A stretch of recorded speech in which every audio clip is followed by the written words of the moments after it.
Testing. 1, 2, 3, 4, 5, 6, 7, 8, 9, 10. Testing. Today is Sunday, July the 29th, 1979. We're sitting on the front porch at 3083 Douglas Avenue in Memphis, Tennessee. And I have my mother, or Mamaw Good, sitting here, and she's going to reminisce and tell us a bit about her early childhood and what she can remember about her mother and father, both of whom came from Scotland. So, Mother, I want to pass this over to you now, and why don't you talk first about what you remember about your mother and where she came from, about her sisters, her mother and father, what her father did, and so forth. Well, my mother was an orphan. She had two sisters. My mother's name was Jean, her sister's name was Sarah, and Margaret. The three of them came to the United States, and they landed in Boston, and then were brought down to, of course, to the down there in New York, where they bring the immigrants. She came over second class from Glasgow, Scotland. What did her dad do? Her dad was a veterinarian. You know, at that time, horses, vans, and all, they didn't have automobiles and trucks like they have now. And he was a veterinarian and looked after horses. And he died, and of course that left the three girls orphans. They came to this country. How about the mother now? Her mother died before that. I don't know how many years, but she wasn't dead too long. They were all standing in a parade, watching a parade for the King and Queen of England. Were making in the parade coming through Glasgow. And her mother had a stroke while she was standing there, and they had to take her, and she died. And she, of course, her father, then he died after she did. I don't know how many years, but anyway, she was 13 when she came to this country. Now, what year was your mother born in? Do you recall that? How old was she when she died? Same age as her. What year? Oh, born in 1868. 1868. They were born the same year. Same year. Okay, and she was 13 when she came to this country. She was 13 when she came to this country. That would have been 1881 when she came to this country. Mm-hmm. Just maybe 15 years after the Civil War. Mm-hmm. Okay, and then she came to Boston, went to Ellis Island, was processed as an immigrant, and then where did she go from there? She went from there to her uncle, who was the manager of a mill there in Lowell, Massachusetts. He was what you'd call an overseer, they called him then, but they're on the same level as a manager. You know, on a floor like, that goes up and down and watches it. Right, watch the production of whatever mill. it is. It was a textile mill. I don't know what kind it was. They made, and of course, I don't know what kind of mill it was. I really don't.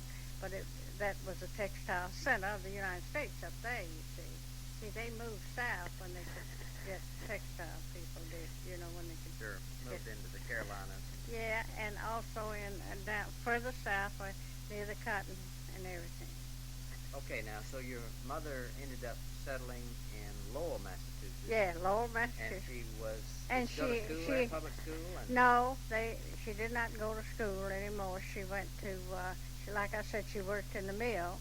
They didn't have child labor law then, Okay. I can remember myself when child labor law came in. See? All right. And she went to board at this boarding house that belonged to the mill that my father's mother managed.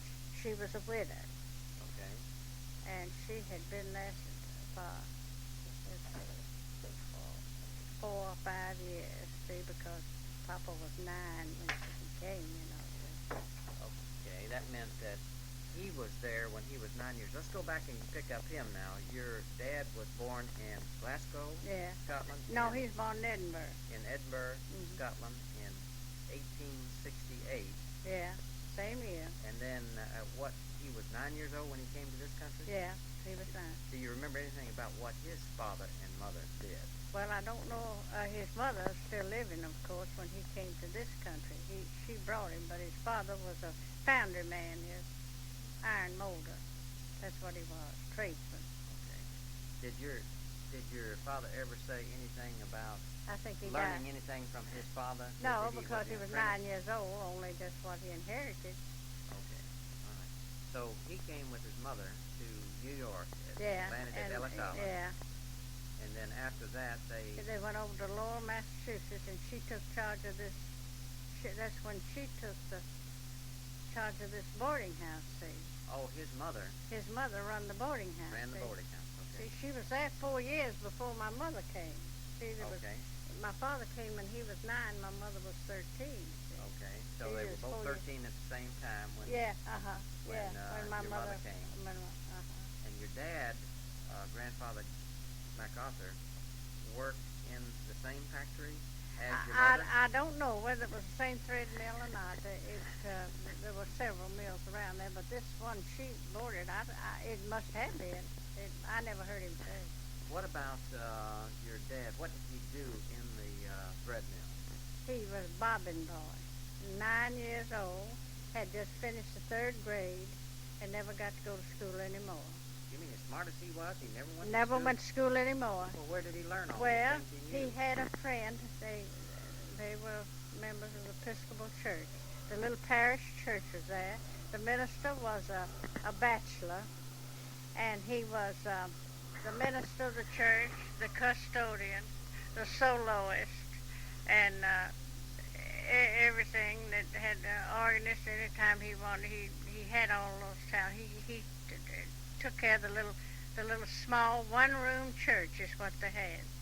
Anyway, he liked my father, and I think he taught my father Sunday school class too. I think the little boys. He taught the little boys the class. Well, he gave my father he would sing solos on Sunday, and my father pumped the organ for the choir to sing. You know, had the old-fashioned pump. You know how they went up Right, and down like yeah. that. He would pump the organ, and he gave him 25 cents a Sunday to pump the organ. And of course, when the preacher when he'd be hitting that high note that he hit, why, Papa would be tired and he'd go down. That was a funny thing about it. Anyway, everybody was fine. Well, that's going to happen to every young boy at one time or another. He's just a little bit tired when he's got to perform. Anyway, he encouraged Papa to read, and they talked about Europe and the United Kingdom and America, all the history, and he put the very best of literature books. He knew where to go get them, because Papa didn't know, you know. He was just 10 years old. You know what I mean? He probably went into Boston to the library and all. Anyway, he got good books for him to read. Is that where he learned to love to read Shakespeare and Dickens and all that? Yes, sir. Yes, sir. He sure did. And, you know, the mill would be closed in the winter for ice and snow, you know, would freeze the water. Power. Oh, you mean that this was a mill powered by the river, by the water wheel? Well, water. They didn't have a steam engine there. Oh, I don't know what it would do. I know it would freeze and they couldn't run the mill. So you mean to tell me this goes all the way back to the water mill days? Well, anyway, that's the way it was. Okay, now, so he was a boy and he was brought up there. Well, when did he get into foundry work? Well, he started out to learn the trade, I think, when he was about 17 or 18. I think he had talent for it too, and I don't know where he worked up there. He worked up there in Lowell, Boston, somewhere in a foundry when he was a young man. And he married when he was 19, and Mama was 19. You mean that's when he found his Cinderella jeans? Yeah, and, you know, he blamed his mother for that. How's that? Was she a little matchmaker? Yeah, because, see, she didn't have nobody, and he didn't have nobody, so she thought it'd be nice for him to be. Well, there's always matchmakers, you know, around. Yeah. But anyway, she really did have the home for both of them. His mother did. She knew Mom. And anyway, what else is okay, now if they got married when they were 19, this would have made... Jim was born. a year later. This My would have brother been and my oldest brother. 1887 then. They got me. And Jim was born in 1888, so he's about 12 years older than you. Yeah, Jim, I think he was about 11, somewhere like that. So Uncle Jim was born then, and was that still up in Lowell? Yeah, he was born in Lowell. And see, Papa came down here. Papa got sick, and they said he had a TB symptom, and there was a lot of TB raging. You know, there was cold weather, and they burned hard coal, see, and they didn't work half the time. But that's the reason why the preacher put the books in his hand, so he'd read and keep himself employed, you know what I mean, wouldn't get out of it. Busy learning while they couldn't work, huh? Couldn't work. Well, now, what year was that? What year was that they moved to Memphis? Or did he come directly to Memphis from Lowell? Last of 88. Oh, you mean right after Uncle Jim was born? He was on his way from Lowell to Memphis on the train. He was really on his way to Birmingham, where the iron is in the mountains there, you know. He knew Oh, right. Big iron and steel center. Yeah, he was going to go there, but he got sick on the train. He was already sick, but he'd gotten better. He got sick on the train. They took him off of the train here in Memphis and put him in the city of Memphis Hospital, the charity hospital. Well, was grandmother with him at that time? No, she didn't come. She stayed up there and waited on tables for his mother and the thing. And see, Jim was a baby, you know, see. Okay, and then what happened after that? Then he got the release from the hospital, and he walked up Madison Avenue, and he came to a little store building, just like a little one-room store building. And he saw on the thing that it said machine shop. Well, of course, he was acquainted with the machine shop because he worked in one for years, you know, when he was a boy after he came out of the thread mill. So he went in and asked the man, and he says, he told him he really had experience in machinery motor. He said, well, I believe I could use you. And so he gave him a job.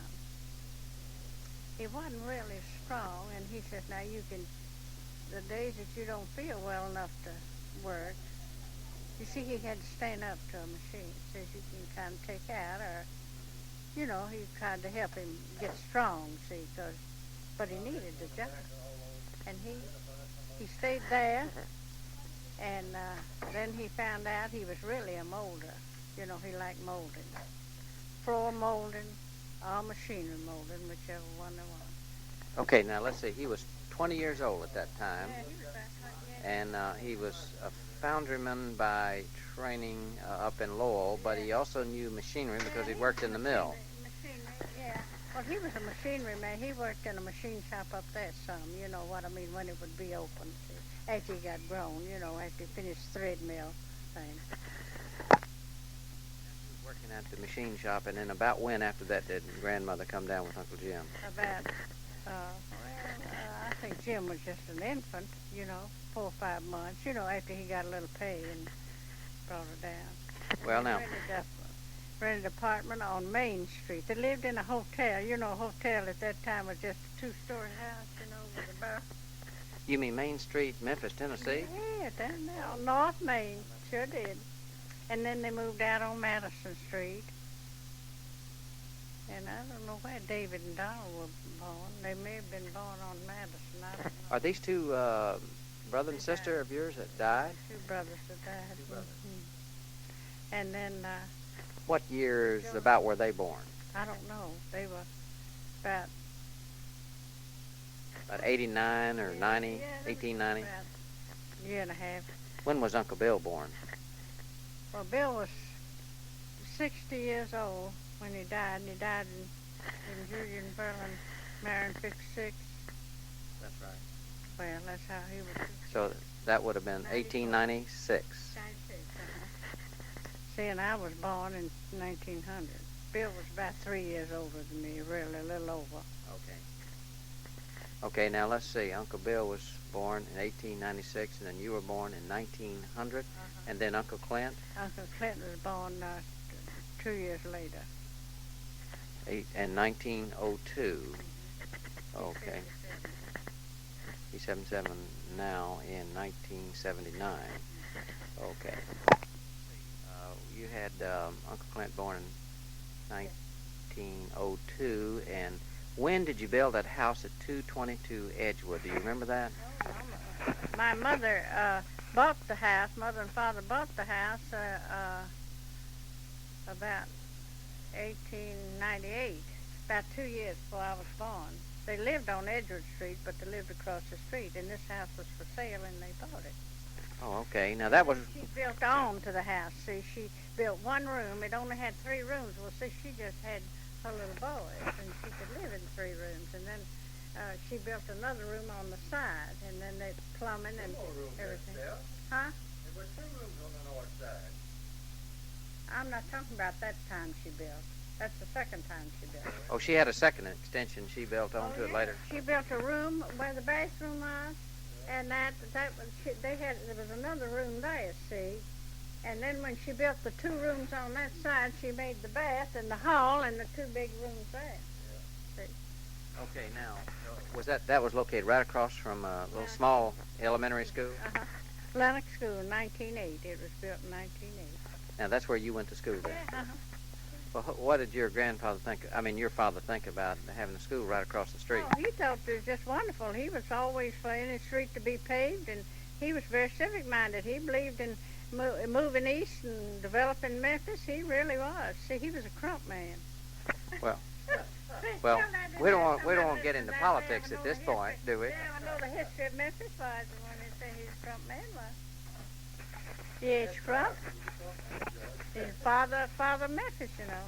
Well, now, let's see. Now, you said something about he had some responsibility in the community. What was that? Oh, he just was town marshal, just rode the horse in the front of the parade and all this, that, and Oh, you mean he was at the head of the parade when they would have a parade? all the thing, you know what I mean, that part of it. I think. You haven't spent much time talking about your brothers. How about telling us a little bit about what your brothers Bill and Jim and Clinton, what they did as far as their... Brother Jim, Brother George. Oh, and Brother George, yes. I forgot about Uncle George. In jail. He was an engineer there in the mill in the neighborhood. In Memphis? Stationary engineer. That's what his trade was, stationary engineer. Did he start off that, and what He what was mill a painter when he was young, you know. This is Uncle Jim. Jim, No, he was a stationary engineer in an oil mill. In an oil mill in what city? Memphis, down there, Copeland Central. Oh, okay. And In the neighborhood. and then how long did he stay before he met? He went to Dallas. He went to their mill in Dallas. He was transferred to their mill in Dallas. Do you remember the name of that company? No, I don't. It's just the oil mill is all I know. And then How about Uncle George now? he met Fleeta there. You see, he met when he was there in Dallas. Yeah, that's when he married and he settled there. And Do you remember what year he went to Dallas?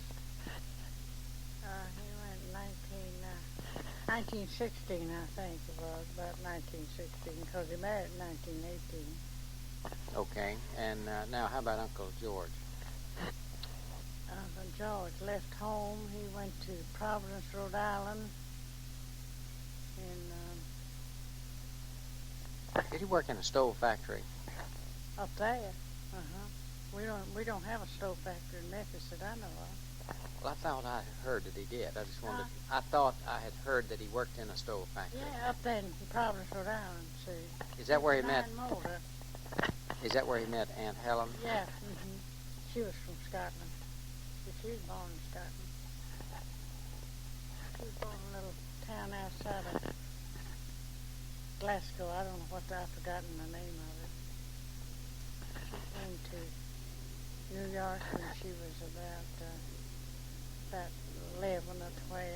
Her daddy was a carpenter. There was a big family of them. And she worked someplace, I don't know where, in the mill, I think she worked in the mill. Anyway, he met her, married her. He lived in Providence, Rhode Island. I guess he lived there 40 years.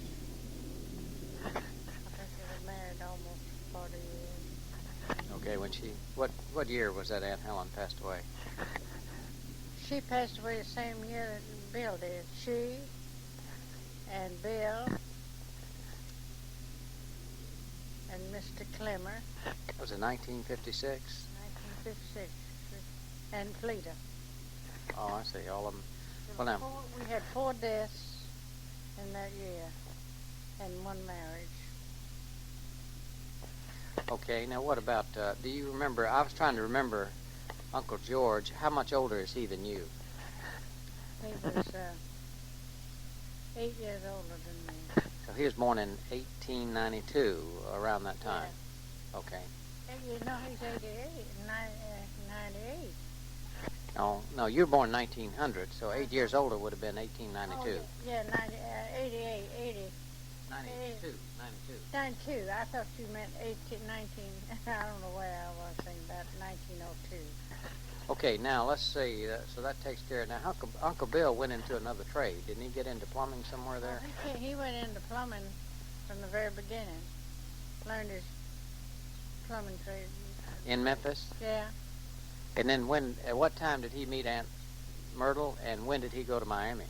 Oh, he met Aunt Myrtle before, let's see, he met Aunt Myrtle about a year, about 21, I guess, 1921, I guess, because we married, Daddy and I married in 22, and I think he may have met her in 1920. But see, he served in the First World War. Yes, I remember. He was a Navy man, wasn't he? In the Navy, and he was a fireman on the USS Pueblo. USS Pueblo. What year did he go in, and when did he get... Secret mission that went to South America and guarded the coast. Oh, I see. Nobody could hear from him. We had to hear from him through the U.S. government. That sounds pretty important. That he was safe. That he was all right. There hadn't anything happened to him. When did he get out of the U.S. Navy? He was in there. Well, when the war was over, I don't know when he got out, to tell you the truth. When he came home, he said he was out. Well, do you remember... We corresponded with him, but, I mean, after, they kept him isolated for a long time. We could only speak to him kind of through the government, you see. Well, now, Uncle Jim and Uncle George were both in that draft age, weren't they? Yeah, they were all there, but see, they were both married. Oh, I see. They didn't draft you if you were married. They didn't take the married men first. It wasn't as desperate the First World War as it was the Second World War. The Second World War was terrible. It was taking young fathers, 4 and 5 children. Well, now, back to the First World War. Now, you were a little girl then, teenager, as I recall, and you probably were entering into high school about 1915, around the time the war was beginning, and you were probably about a sophomore or junior in high school when the war... When the Blue Devils, French Blue Devils, came and was entertained in a bond drive to the United States. Now, you were taking French language then, as I recall, in high school? I did a few years, and I used to could speak it and talk it a little bit, but I've lost it all. Parlez-vous français? Yeah, speak your French. Oui, oui. Well, now, you went to high school at Central High School, didn't you? There wasn't but 2 high schools in Memphis then, What did you major in? Do you remember anything about the war as a teenage girl? The war just kind of disrupted everything. Just, they didn't have... I tell you, most of the girls and boys that went over to vocational school that majored in a lot of things, you just went there for higher education, you know what I mean. You studied a little French, and some took German. However, they took the German out of the school, at that time. Because of the ill feeling toward the... German, Well, now, what about this now? Let's see, this was during the First World War, and you had 3 brothers that were in trades.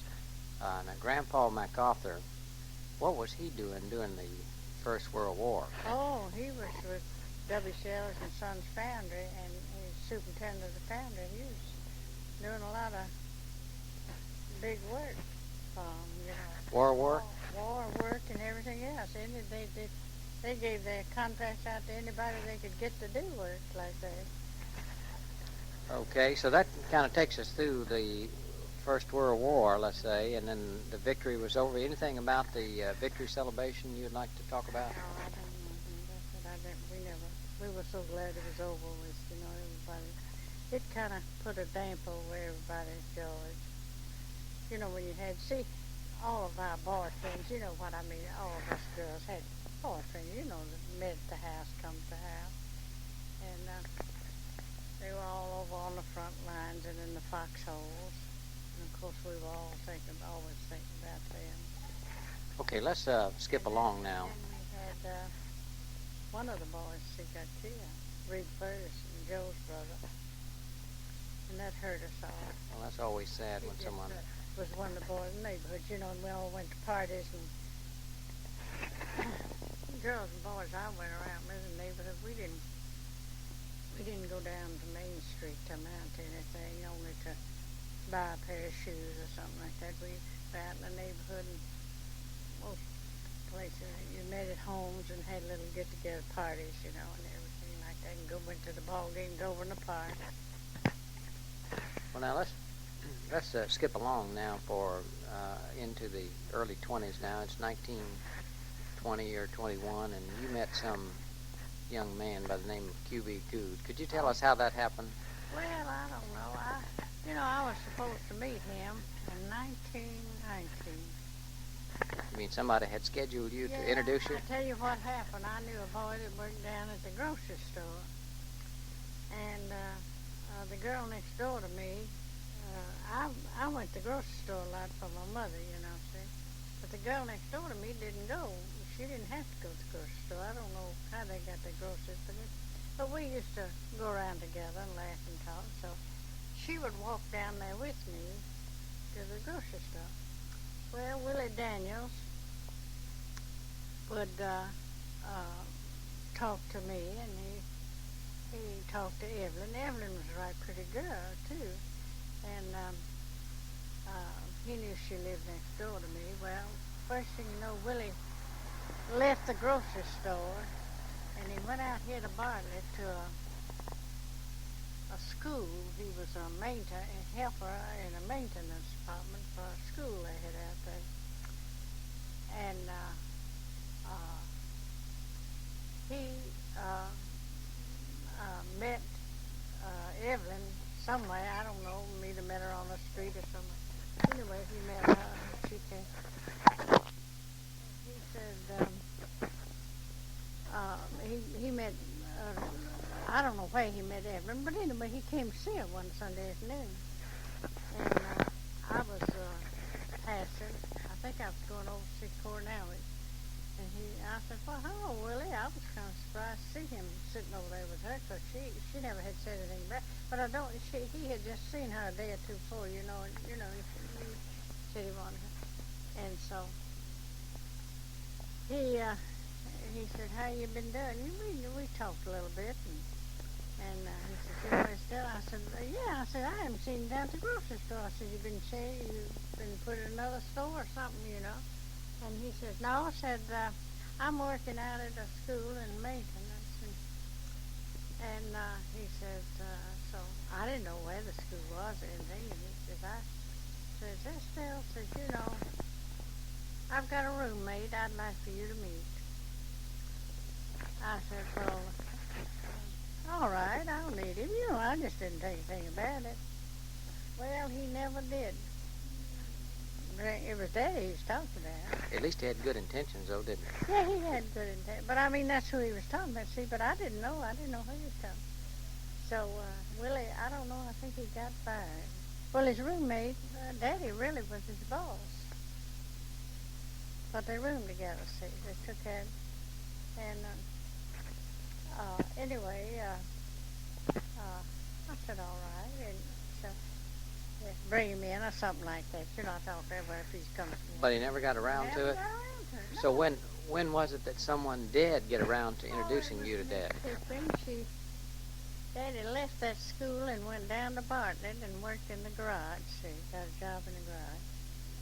See, the war was over. He was working in Nashville all during the war, and he was drafted. See, and he passed his exam, and they had to give up his job. See, and he was supposed to go to Camp Hood down in Mississippi. And when, they held him up because, at that time they didn't have any telephones, wireless or whatever you call it. It took about 3 days for the news to get to this place and that place and that place, that the war was over, see. But they were still fighting in some places, but see, they hadn't got the news to stop shooting. And we heard it, and we had to wait 3 days before it really became official. And of course, they held him up, him and his group that was already past physical and everything. They were ready to get into Army training, weren't they? Mm-hmm. Well, let's see. So anyway, he was in Nashville. And then that's when he went out to Bartlett, see, and went to work, see. That's how come him in this section of the country, see. He was up in Nashville to begin with. Okay, now, so he was out at Bartlett, and Mrs. Pickering was new Dad. Oh, yeah. She knew him. And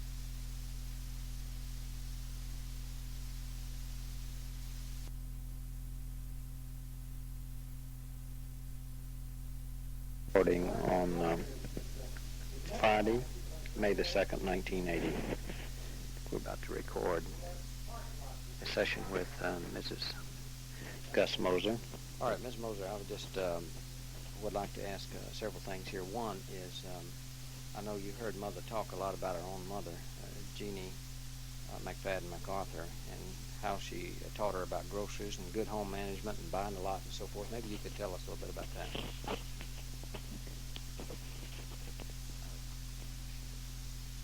How about the groceries? She talked to Mother about buying groceries and so forth, not on credit. Yes, she always told Estelle not to buy groceries on credit. They'd be eaten up and she wouldn't have anything to show for it. Always pay cash for groceries. And then she was very emphatic about her taking very good care of QB. She was fond of QB and wanted her to cook good meals, and which she did. And then another one of the things that she was wanted done was to have medical supplies in the house, first aid kit, especially after the children came along. And she came often to visit them, especially after they were in their new home. And would usually bring, I think she brought food, she'd bring something to eat lots of times and enjoyed the children as they come along. Did she, was she the one that taught Mother how to cook?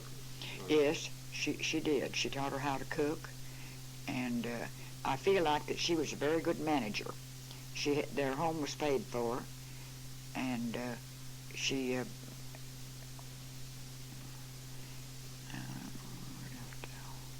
Well, what about also, she encouraged, didn't she encourage Mother and Dad to find a lot out in the county? Yes, she did. She told QB that she wanted to buy a lot.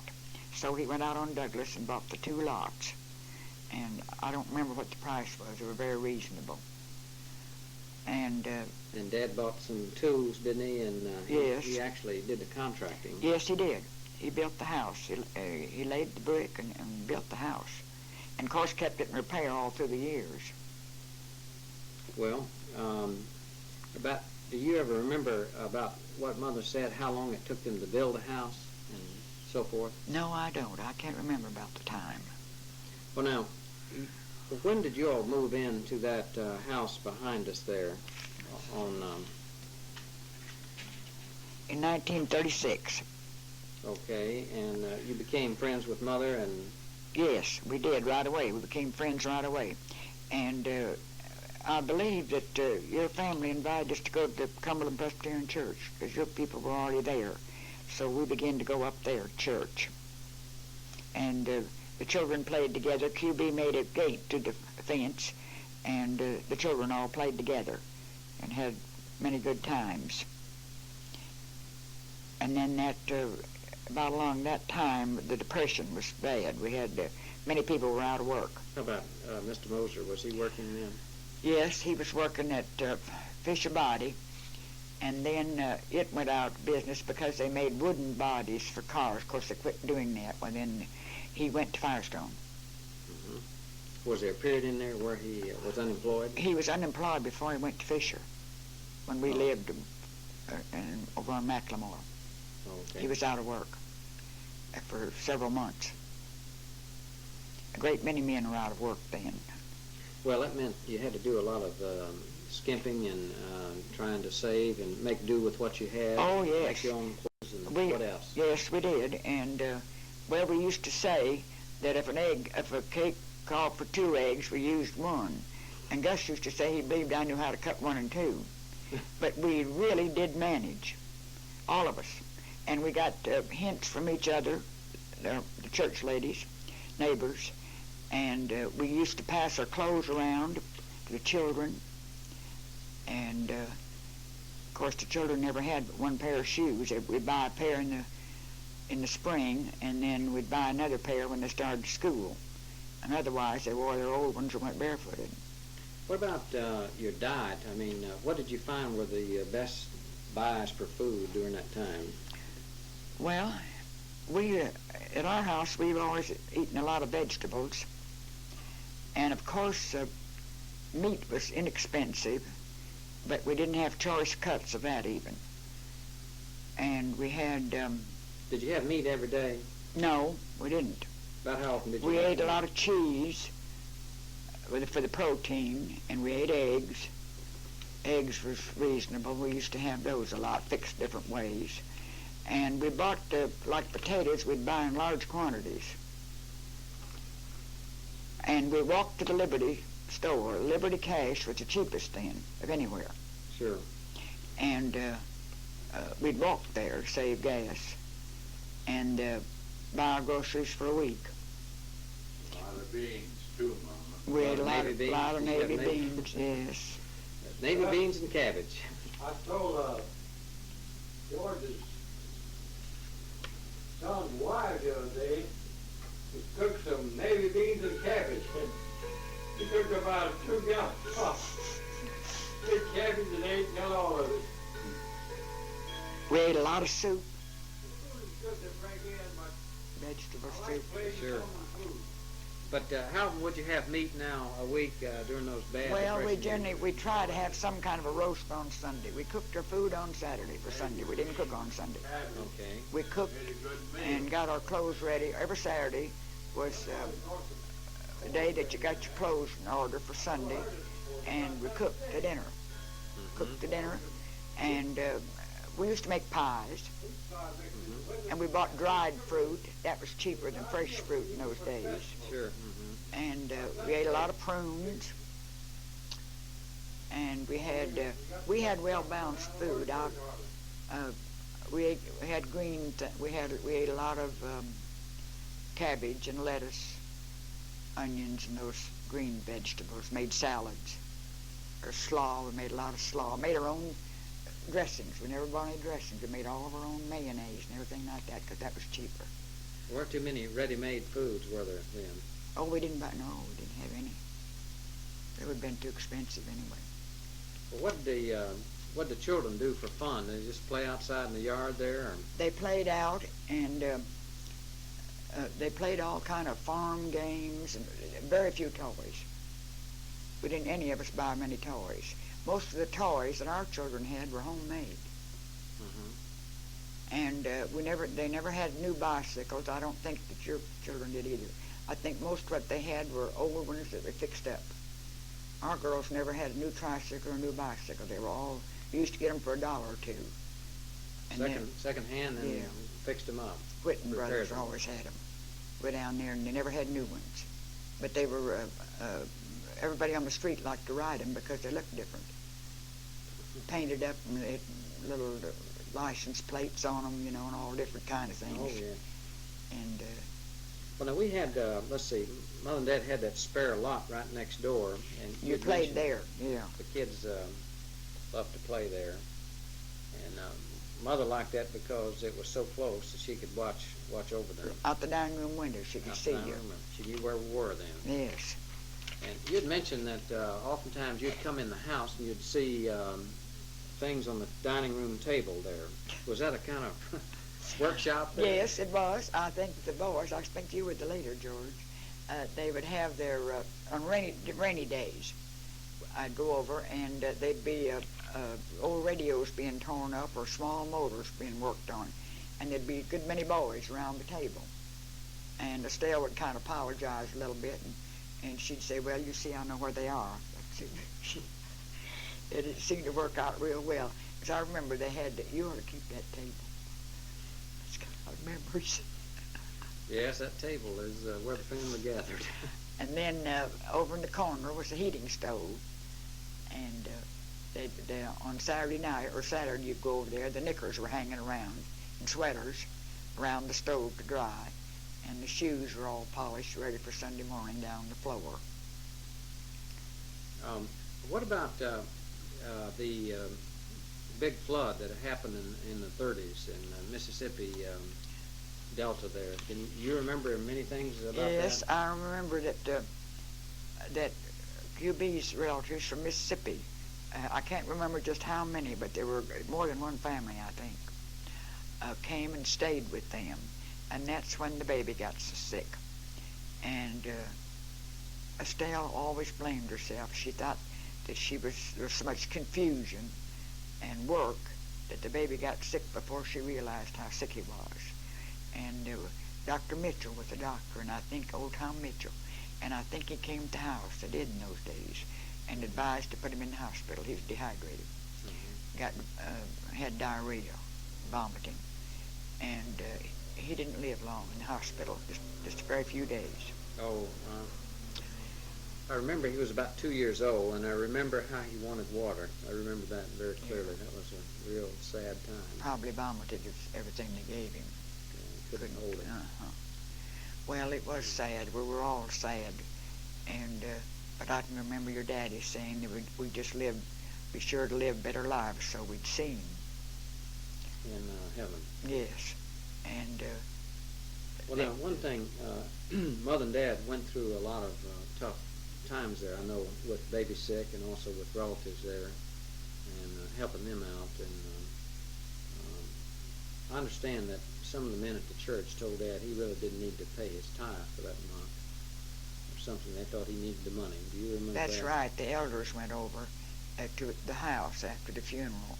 And, of course, then we didn't have any insurance, hospital insurance or burial insurance or anything. Yeah. And they asked him or told him that they would be glad if he wouldn't pay his tithe that month. He felt like he needed the money for the family. And he just, I can remember Gus come home and told me, he said that QB just stood up in the middle of the living room floor and just said, that money doesn't belong to me, that's the Lord's money. They always took, Estelle told me that many times, when the check came, he was paid once a month then when he was worked for the fire station. And that's the first thing, the tenth was taken out of his salary. All through the years it's been that way. Yeah, always first. Yes. And so he did. He went ahead and paid his money at the church, like he always had. But we decided we just needed to help some way. So we all of us took food. And that was gratefully accepted. They were glad to have that. Yeah, food is something every family needs, and when it comes at a time like that, it's especially nice and appreciated. What about the church had some tough times during that period too, didn't it? Yes, we did. So many men were out of work, and of course women didn't work then at all. I don't suppose there was a woman in the church working. And we had to save the church some way. So you mean it was about to be yes, repossessed? Yes, it was. They couldn't pay the notes on it. So we talked it over, and the women of the church, and we decided to make box lunches. So we worked at the church. It took about 3 days. Well, first we went to the streetcar barns to try to think of some. Of course, those men were working. So we went to Streetcar Barns and we contracted with them for the box lunches. And we bought chicken wholesale. And the church, we had a small kitchen and one sink and a cold water faucet and a worn-out stove. And I can't remember how many lunches we made, but it was a good many, close to 100 a week. Every week? Yeah. And we bought the chickens wholesale, and we took them to the church and dressed them and boiled them. And then we made the dressing. And where we had to take that all home, we didn't have an icebox. We had to take all that food home and then bring it back the next day. And so the next day then, or that night, we had homemade pies. We made pies and we had vegetables. Mm-hmm. And we sold those for 25 cents. And that was enough to pay for the church note? We paid the church note. We paid Brother Anthony $100 a month, and we bought him a suit, preaching suit. I remember we did those things. So we saved the church. And then, of course, gradually the men began to go back to work, and the money came in again. The preacher's first suit of clothes. Yeah. His very first suit of clothes. The preacher didn't have a car, so we... How did he get around? He walked. And ate with us quite a bit. Different people just come in the back door and sit down. Did he have any children then? Or was No, he he wasn't married then. Oh, he was married. What did you ladies do to try to make ends meet? Because the family has a lot of needs for clothing and food, and how in the world did you save on pennies? We made our own clothes and made the children's clothes over out of old things all kind of ways. And we used to go to Goldsmith's basement and get remnants and make our dresses. And then we'd cut the buttons off of the old dresses and save them for the new dress we had. And we wore those cotton print dresses to church, everybody did. And that was another way that we saved. Of course, we didn't buy anything. We didn't buy any furniture or, we just didn't buy anything. We just necessities. Just strictly necessities. Most people, I guess, had to make do with whatever furniture they had. That's right. And we drove our old cars. One old Ford we had, we drove 10 years. And the girls got real ashamed of it when they got a little older. They said we had to carry an umbrella in it, the roof leaked, you know. Well, you know, in the Good family, we had a 1929 Chevrolet that I remember until about 1940, I believe. It may have been after that. I don't know when Dad finally sold it. Your daddy kept it in order. Yeah, he did. Yeah. He was good at repairing. Very good at repairing. George, you know, that water closet's out of order. We ought to go back. Dad, we're going back in a few minutes. What about the Sunday school building? And didn't the men have to pitch in and do a lot of work on that? Yes. A good many of the men seemed to be able to do carpenter work and painting. And they worked that old building over, the old Sunday school building, and made more room because we had such a large Sunday school. We had so many children. Well, how many of the men were involved in that? Well, I'd say 6 or 8. And those that didn't know how to do carpenter work did painting. Most all the men in the church helped in some manner. Really pitched in then? Yes. Well, Dad always enjoyed doing carpentry work, so he did a lot of it at home. So he just would turn to and take his tools, Yes. I'm sure. Yes, he did. What about, how did you pay bills and take care of the telephone bill and the utility bills and things like that in those days? Estelle and I used to go to town the first of the month, and we'd leave after the children were in school, and we took cash money, and we paid the utility bills and the phone. We walked to those buildings uptown. It seemed that we didn't ever mail any of these. I suppose because we just had we didn't have checking accounts. Sure. And then our big treat after we'd pay the bills was to go to Woolworth's and have a hot dog. As I remember it, they cost 5 cents. And then we had coffee and cherry pie. We both liked cherry pie, it seemed, with ice cream on it. Sure. And that was our treat. We looked forward to that. And then we looked around Woolworth's after we finished eating, And Estelle usually bought a dish, usually a bowl, a vegetable bowl. And I would get a little vase or something to beautify the house. We always laughed about this. You know, we still laughed about that over the years, a lot of these things. Oh, of course. Remind each other, you know. What about cooking and about cakes and pies and other things? Were there any special dishes that you remember Mother would make for Dad or for us? You don't know this. That's all right. He won't. Your mother, your daddy always liked yellow cake. He thought they were richer. Of course, in those days, they were all scratch cakes. They were not, we didn't have box cakes at all. Couldn't afford them if we did. So he thought the yellow cakes were richer, and he always wanted it yellow. And she made yellow cakes for years, and finally she got tired of it.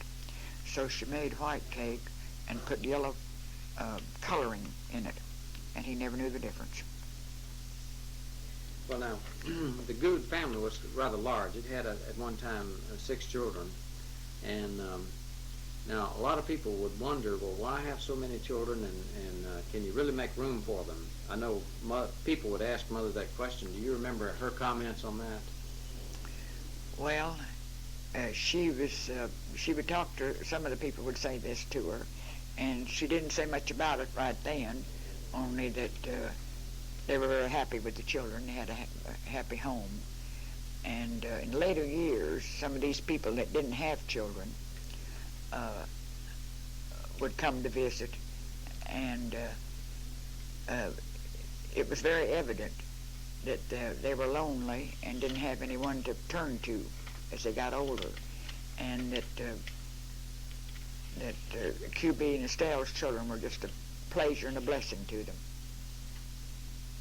Well, that was your mother's whole life in the last years. You see, these long conversations she and I, we always had at least once a week. We always talked, and most of it was, see, I know about all your children and your grandchildren and the great-grandchildren. Just I've never seen them, you know. Because she would talk about them. Because she talked about them, and she'd always call about the new babies, and well, just everything. We'd spend most of the time visiting about the children and the grandchildren. And she loved it, loved to talk about them, and knew about everything. She was very alert, always. Let me ask you something now. You've known all of the Good children ever since you got to know Mother and Dad. And starting with William, when you first met them, I'm sure you can think of some things that stood out in Mother's mind about each child. You know, something about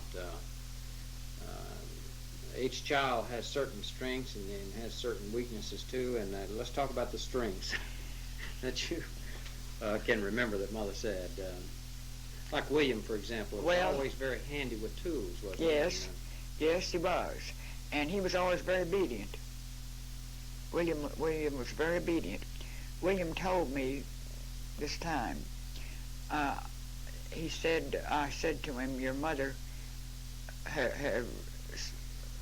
was so happy to hear about your happiness now and all that, since she's remarried.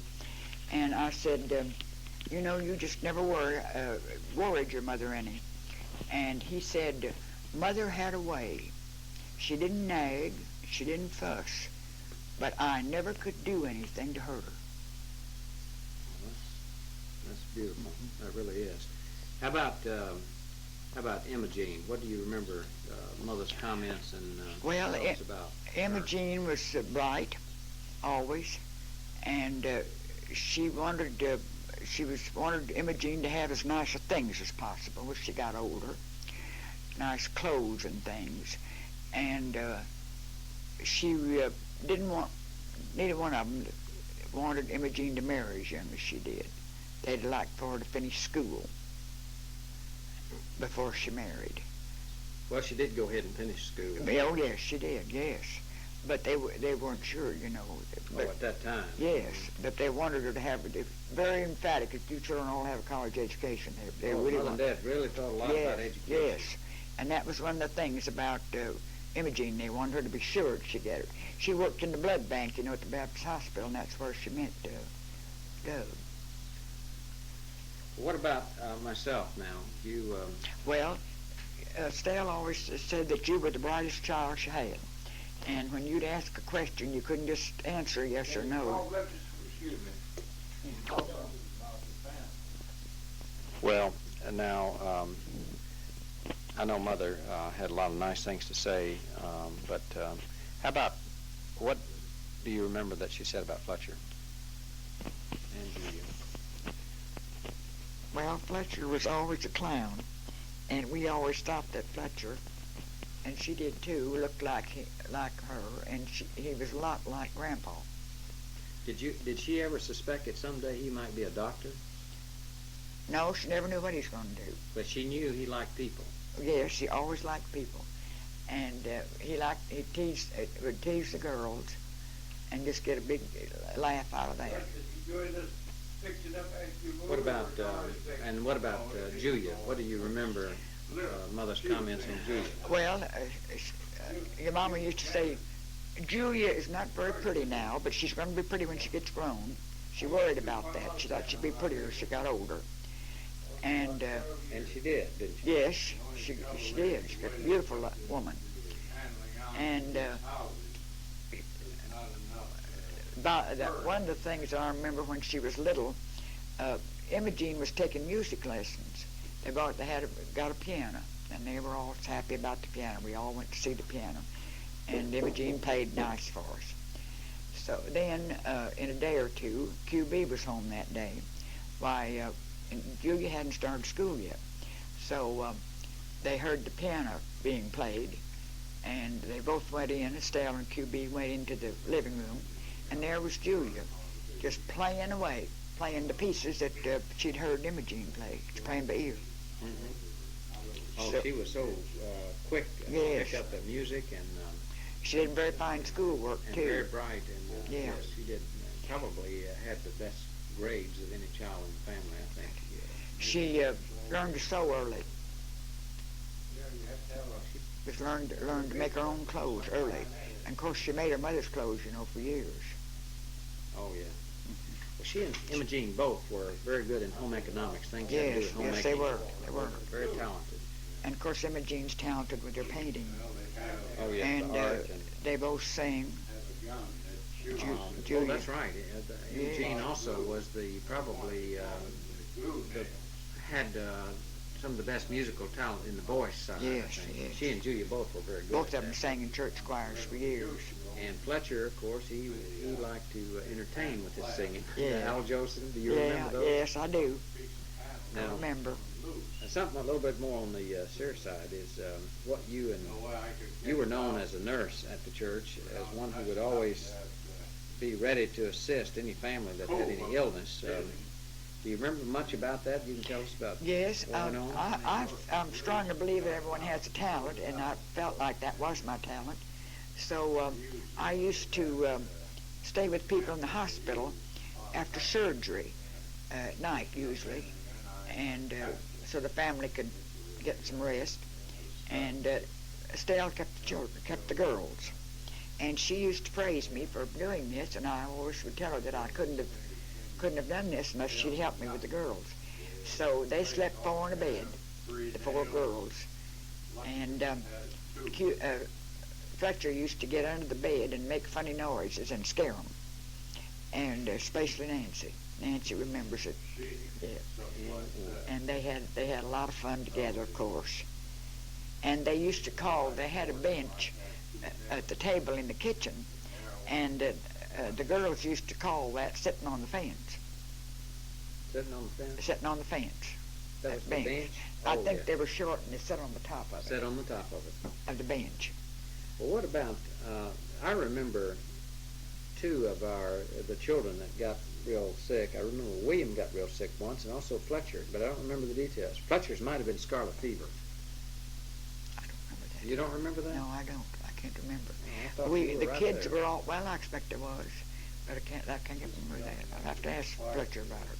So apparently you don't remember any kind of real serious illness. Of course, Mother had some operations. Yes, I used to go over and help when your mother would be sick. I remember one time when she was in the hospital, I went over to help QB some with the food. The children were pretty small then.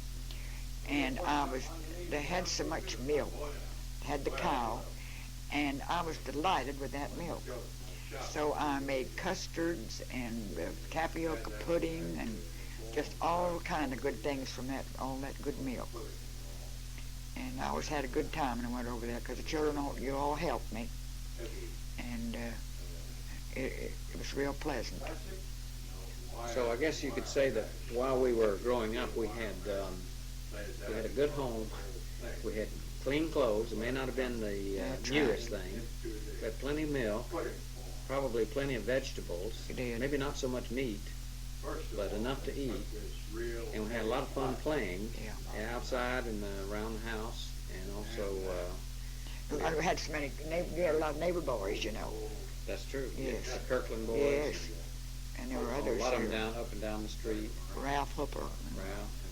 Oh, yes. And there's some more if I can't remember. There's several, because there used to be a yard full of boys there. Yeah, there was the, let's see, Elliot, what's his name? It was Kate Ann and Albert. Yeah, Albert. And there was Austin, what's his name? The boy. Charles Hodge. And Yes. There's a lot of boys, more boys than girls in the neighborhood. Yeah, that was, You boys always had chores to do. And your father, I can remember QB, I could hear his voice when he'd give you a little time, and then he'd get after you. I can hear him calling William, you know, kind of stretch the name out, you know, William. Yeah, and he'd put a new roof on the house, maybe more than once. One time I remember, and you boys, he put the roof on, you carried the shingles up to him. I remember that one. That was after that bad hailstorm. About 1944 or something like that. That was a bad storm. We all had to have new roofs. But I can remember him fixing it. But you all had your chores to do, and you'd better get them done. That's right. Everybody had to pitch in. I don't remember much quarreling among you children. It seemed to me like most of the time you had a good time. I don't remember much. I suppose you had a little, but it didn't seem to me like it was too much. Well, I guess we had some differences, and occasionally we would, but there was a lot of cooperation, really. Yeah. And I learned a lot from William about electronics, you see. Yeah. And even though at first he kind of looked at me as a little brother that he didn't want to have to fool with. I kid him about that quite a bit. But nevertheless, I learned electronics. When they built the little house, that was when William was in college after he come out of the service. Right. He started Memphis State, and he was married. And they built, QB and William built the house in the back of the lot. And that has been a blessing all through the years. It kept it rented, of course. And when Janie was born, I remember William found an old icebox somewhere. Their income was limited, of course, him in school. And he and I spent a whole day cleaning that icebox, getting ready.